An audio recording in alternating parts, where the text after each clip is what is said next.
did it. Oh man, Stan Rhino, efforting the world's strongest bodybuilder. How are you today, sir? I'm doing great, my friend. Took the kids to school this morning, just dropped them off and had my 10-minute walk, and I'm on with you. Listen, right off the top, thank you so much for accepting my invite for this interview. It's good to see you and to be able to speak with you. Thanks for taking this time, Stan, for sure. Thank you. It's an honor. You're welcome. You're welcome. The honor is mine. Where do I start? Stan, let me see. One of my favorite things to quote to people sometimes is, what is it? What kind of exercise will work, the exercise that you'll do, what kind of nutrition or food will work, the kind that you'll eat. Now that's paraphrasing, but I've heard you say something similar to that. I lost count of how many times, and it's so true. Yeah, it really is. My compliance is the science, and I try not to make the perfect be the enemy of the good. So I say, the best diet's the one you'll follow, the best exercise, the one you'll do, and we start there. Now, man, you've done so many things. You graduated from the University of Oregon in a degree of psychology, right? Was it a degree of psychology? Yes, psychology degree, and I did post-grad. I did two years of post-grad in exercise science department, and I got my science degree from there as well. Okay, Stan, I have to say, man, arguably, man, you are brilliant. It's like to listen to you speak, you look the part and you spit the knowledge.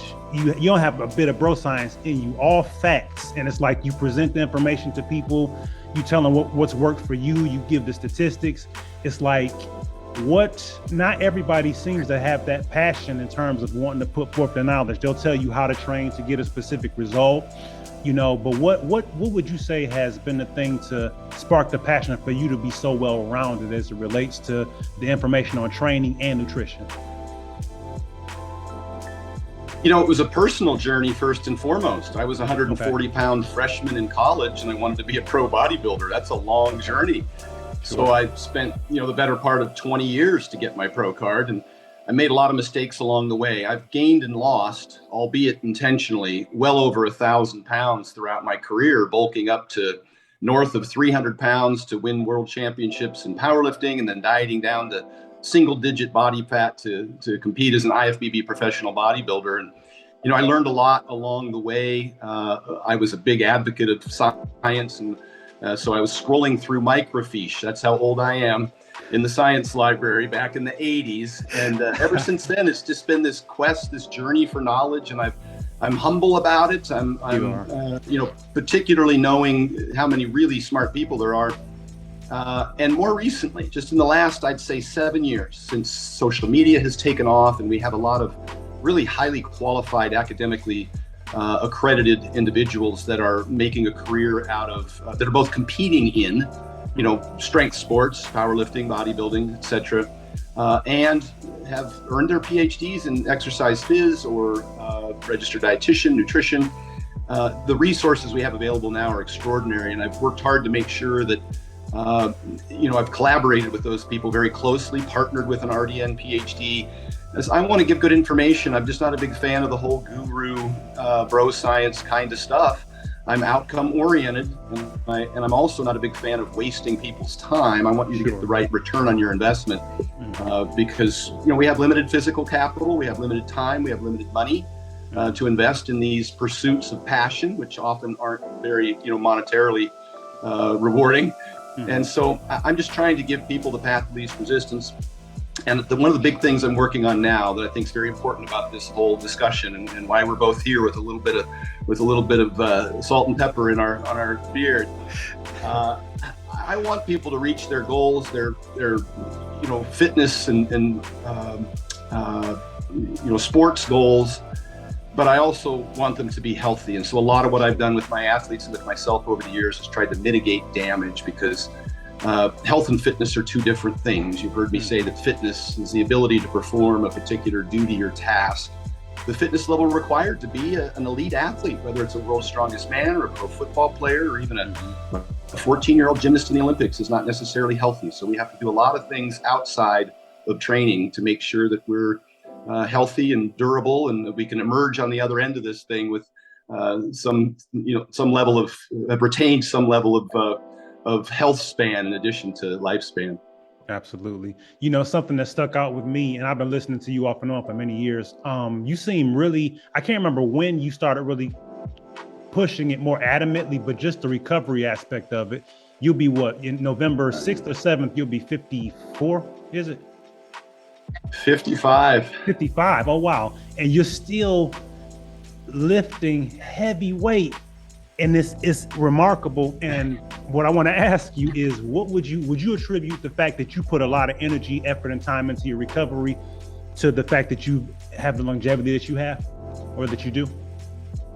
Yeah, I'd say a couple things. I'd say one, I don't lift as heavy now as I did 10 years ago, nor could I. Sure.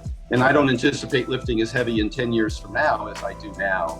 Okay. But I do think that you need to invest as much effort as you can to stave off decline. And I do believe the body is regenerative, not degenerative. And with the right stimulus, that is how we maintain muscle mass and bone mineral density and tendon and ligament strength. Obviously, we don't want to overtrain, because then we can start to break things down. Right. What folks don't see, and is, you're right, is outside the gym, I'm extremely consistent with getting 8 hours of sleep or 7+ on a very consistent basis. I take my 10-minute walks after every meal, so that's like 40 minutes a day of cardio, and it's a brisk, deliberate, with intent. And so I'm getting, north of 4 hours a week of specific, cardio. And I believe it's better broken up into smaller chunks. I think there's a lot of evidence to suggest that even in trained individuals, those who move periodically throughout the day have better long-term health than those who just have one bout of exercise per day. It seems like sitting is the new smoking, and the sedentary behavior is really what the problem is. My nutrition is really on point. I've checked all the boxes. I make sure that my calories are in check, of course. The calories are king. I get sufficient protein daily, and I get 3 to 4 evenly spaced meals, which is consistent with how athletes should eat in order to get sufficient protein. Okay. But I'm big on micronutrients, as you know. I make sure I get sufficient potassium and magnesium and calcium every day from the food choices. I'm low on saturated fat. I'm high on soluble fiber. That keeps my lipids under control. I use a CPAP and to make sure that my blood pressure stays under control. Those are the kind of the big rocks. And then my training, although I know when people see me on Instagram, like you said, I still train very, very heavy.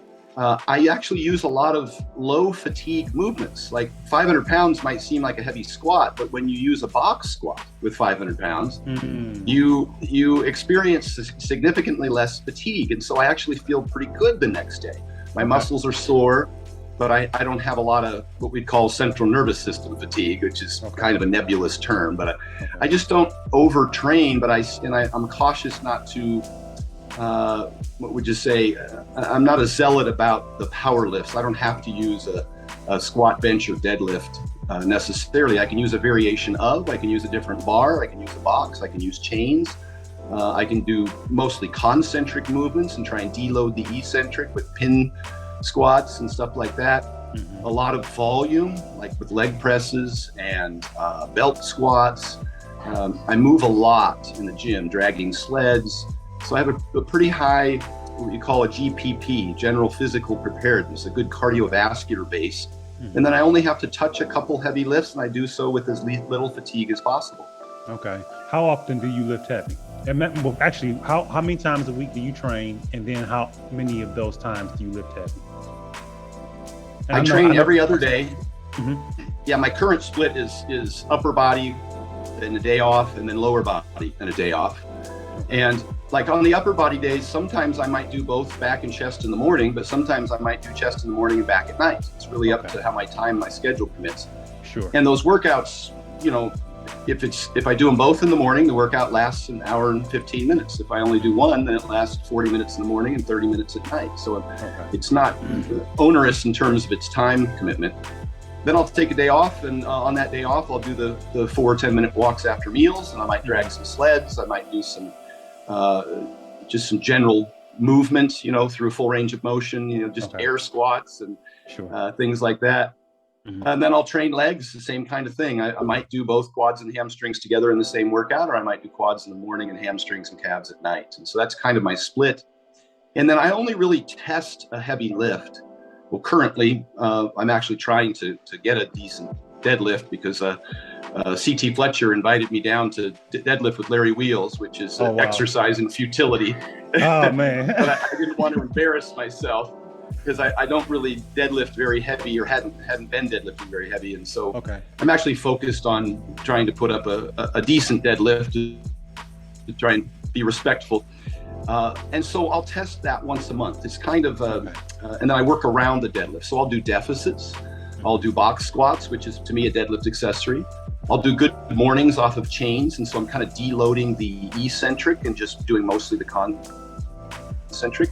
Those are all ways to work around a deadlift using about 80% of the load and minimizing the fatigue, which is generally related almost specifically to a percentage of your 1 rep max. As soon as you get north of 90% of your 1 rep max, you're going to have a lot of fatigue. But if you can train beneath that and maybe put yourself in a disadvantageous position so that you're not recruiting all of your muscle mass, then you'll have less fatigue. And so I'll train, say, an accessory movement like a box squat or like a good morning for 3 weeks, trying to actually progress those. And then I'll test my deadlift and see if it transferred over. And so I'll only have one huge lift a month on that specific powerlifting exercise.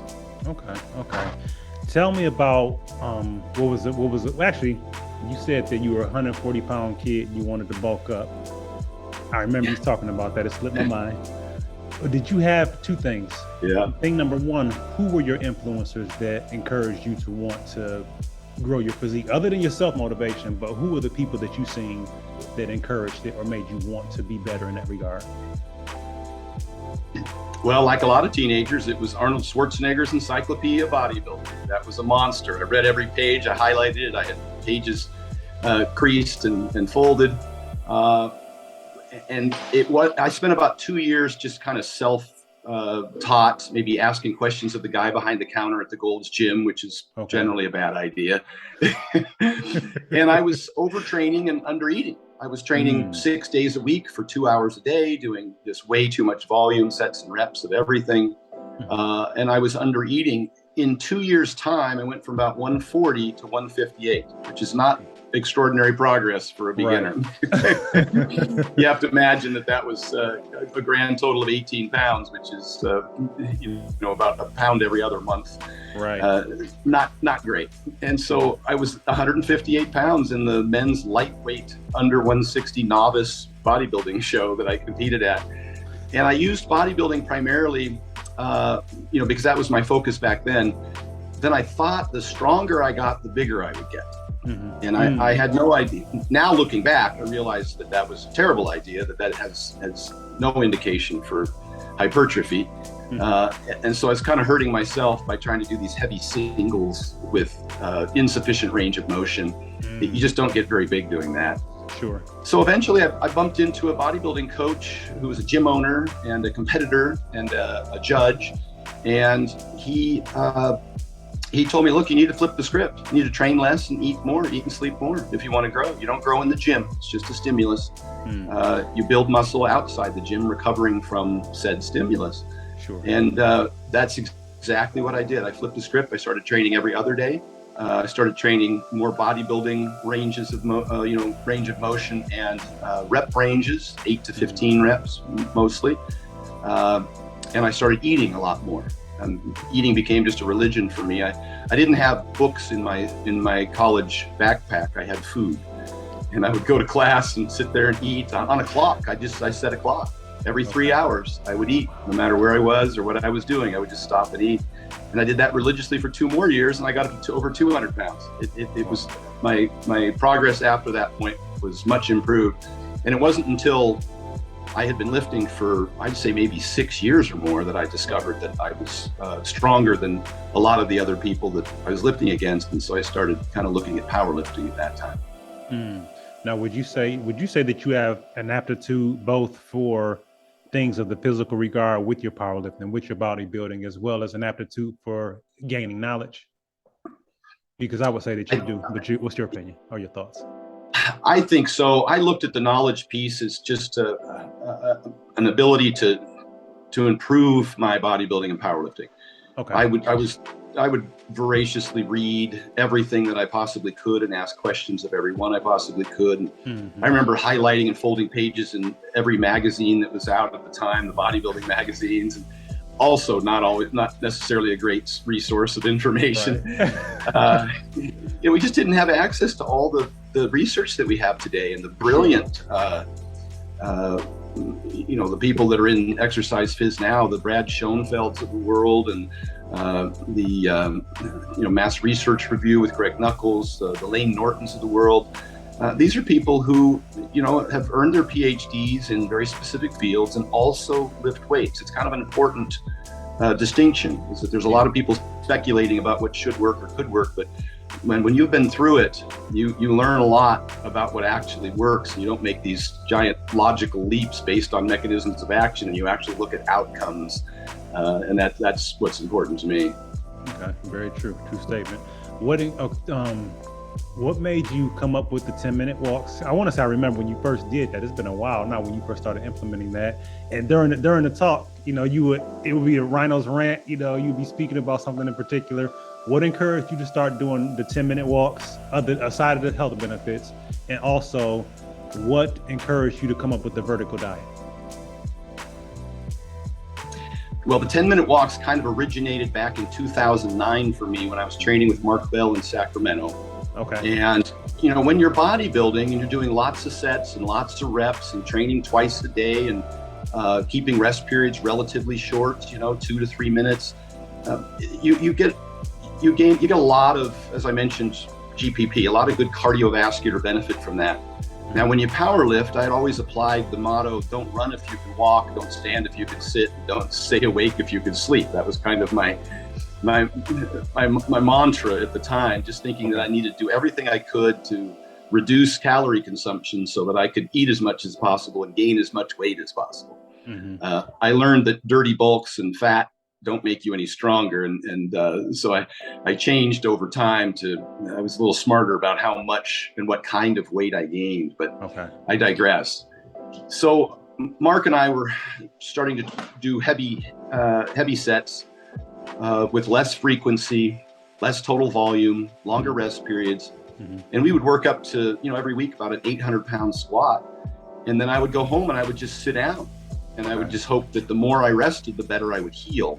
Okay. And as it turns out, I actually took longer to heal. My delayed onset muscle soreness would go on for 3 or 4 days, and I was just wrecked. Okay. And I couldn't figure it out. And then I'm just reading some things and thinking about, the whole program in general. It was just much less volume than I was used to. Okay. So I got a recumbent bike and I put it in my hotel room, and I started riding the recumbent bike that evening after training, and then 3 times the next day. And then just to push a lot of blood in the area. And it was mostly concentric, there's no eccentric loading on a bicycle.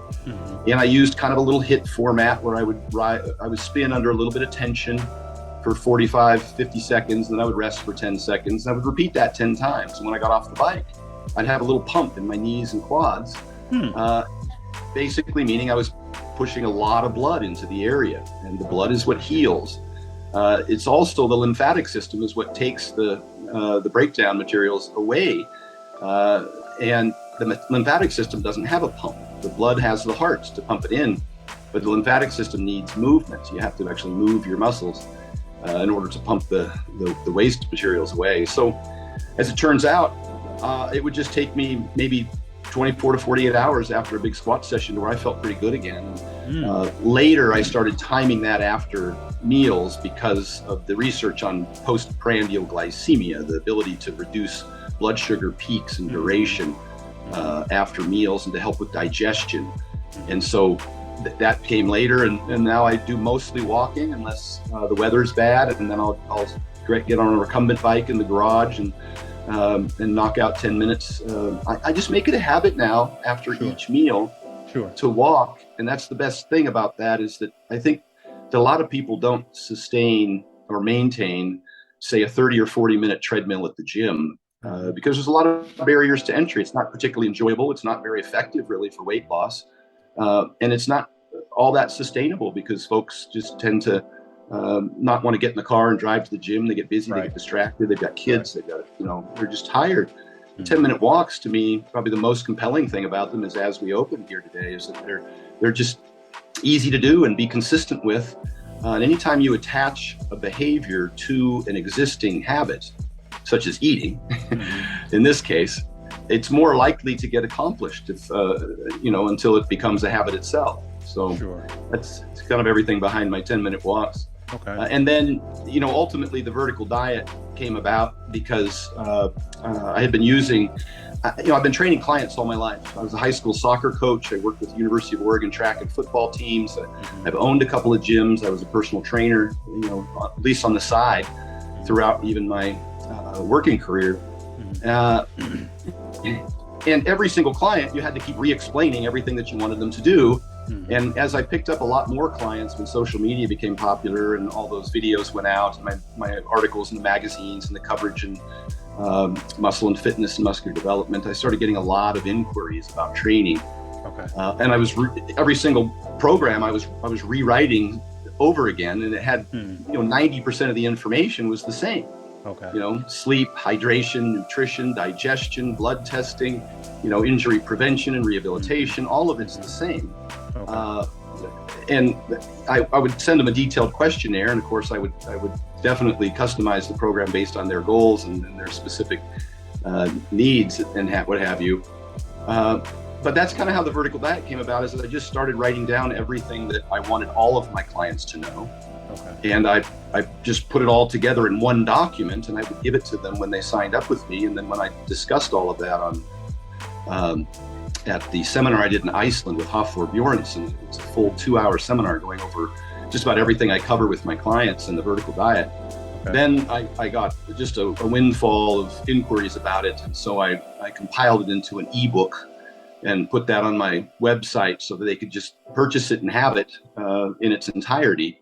And then I made it a living document. You access it via username and password, so I could update it periodically. And I added chapters. So it started out as the Vertical Diet 1.0, and then eventually it was the 2.0, and now it's the 3.0. It keeps growing. Now it's over 225 pages. And nice.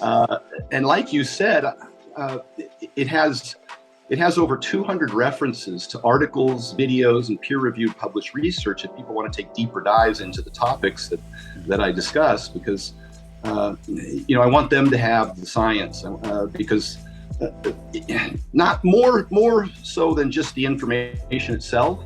I need my clients to believe and to buy into the efficacy of a program, because we know that their likelihood to stick with the program is a lot of it's going to be placebo, a lot of it's going to be confidence. I have to dispel the myths and distractions that circulate around them, so they don't, say, well, what about this? What about that? I feel like 90% of what I do is just steer people away from disinformation. Right. And fortunately, there's some great people in the industry doing that on a regular basis, so I can just point to their videos or articles and say, no, that's a distraction. Stay focused. Okay. Stick with the big rocks. Right. Definitely. Now, we were speaking earlier, and you were talking just when you were giving me the rundown about why it is that you do what you do in terms of the intricacies of the knowledge, nutritionally and physically. And you said something that caught my attention was, doing it on a budget, or just how it varies. As it relates to recovery, give me your thoughts on what someone on a budget can do to maximize recovery, even though they may not have the finance to do it. And then on the other side of it, give me what the person that has the money can do to enhance their recovery. So let's go one spectrum to another. I think they're real similar. I'll give you the big rocks. First and foremost is sleep, and sleep's free. We just tend to stay up late because we're scrolling through our social media and we're sitting there staring at blue lights on TVs until midnight. Give yourself a fighting chance. Set aside an 8-hour block. Put the phone down an hour prior to that, and just see if you can, pay yourself first by getting that sleep first. That's a monster. That does so many things. And just not more so than recovery, even health in terms of insulin sensitivity, blood sugars, appetite control with the leptin and ghrelin hormones. So sleep's the big one. And I have a whole sleep chapter with good sleep hygiene, cool room, quiet room, dark room, waking up in the morning, getting exposed to light, optimizing everything to do with sleep. because it's that important. Okay. Secondarily, it's a little easier to recover if you're getting sufficient calories and getting adequate protein. That's why I mentioned earlier that the International Society of Sports Nutrition suggests that you evenly space your protein throughout the day, because there's no mechanism in the body to store protein. And so you kind of about every 5 hours or so, it's nice to get a bolus of protein to stimulate muscle protein synthesis and repair. And that doesn't say anything bad about intermittent fasting or what have you. That's a matter of personal preference. I'm just trying to optimize performance at this point. And there's no real advantage to intermittent fasting, other than the fact that if you eliminate a meal, you might be able to create a calorie deficit and lose weight. But that's not the question you asked, and I just don't want people to get caught up in the fact or think that I'm trying to besmirch, other dietary practices. So now we've gotten through sleep and we got sufficient food. I think another piece is going to be the workout stimulus. I think people don't appreciate the stimulus to fatigue ratio that we talked about earlier. And you don't have to go in and crush yourself. It might even be counterproductive. If you train a little bit harder than you did last time, you're going to make progress. If you train a lot harder than you did last time, you probably won't make any more progress, but you'll have a whole lot more muscle soreness and fatigue. And in the Gen Pop, we actually discourage programs that are too aggressive, because what happens is a term coined as compensation, where people actually, because they trained, I'll use the word too hard, it's a nebulous term, they end up sitting more and eating more. They call that compensation. And then they lose the benefit of what we call non-exercise activity thermogenesis. They're just not as active throughout the day, which is a bigger bank than exercise activity thermogenesis, or that one bout of exercise, like I mentioned earlier. Moving frequently and getting in, we tie it to step count if you want to measure it. Getting in your 10,000 steps a day is probably more important than only 2,000 steps in one workout. Certainly science proves that. So I would suggest you don't have to over fatigue yourself. And I mentioned many methods that I use to where I can still train very hard and provide a great stimulus, but minimize the fatigue. And so if you carefully progress your training program and you get sufficient food and sleep, then I think that's a very affordable program I just mentioned there. I get the only expense associated with that is maybe time in terms of workout. In which case, when I work with busy professionals or people who have long shifts, Monday through Friday, they work 10-hour days, then I just design the workout around, make sure I got you back. I just design the workout around their schedule. And then I can speed the workout up so that they maybe work antagonistic body parts. They'll go in and do a set of dips, rest a minute, do a set of chin-ups, rest a minute, do a set of dips. That gives them sufficient rest to optimize hypertrophy stimulus from the chest workout, but it saves them time, because typically you should wait 2 or 3 minutes between a set of whatever muscle group you're working. But if you work an opposing body part, chest and back, antagonistic body part, you don't have to wait a full 2 minutes. And so you can finish a great workout and get the minimum effective volume and more in like 35 minutes. So you can get in and out of the gym and get a sufficient stimulus. As far as cost, now we're at food.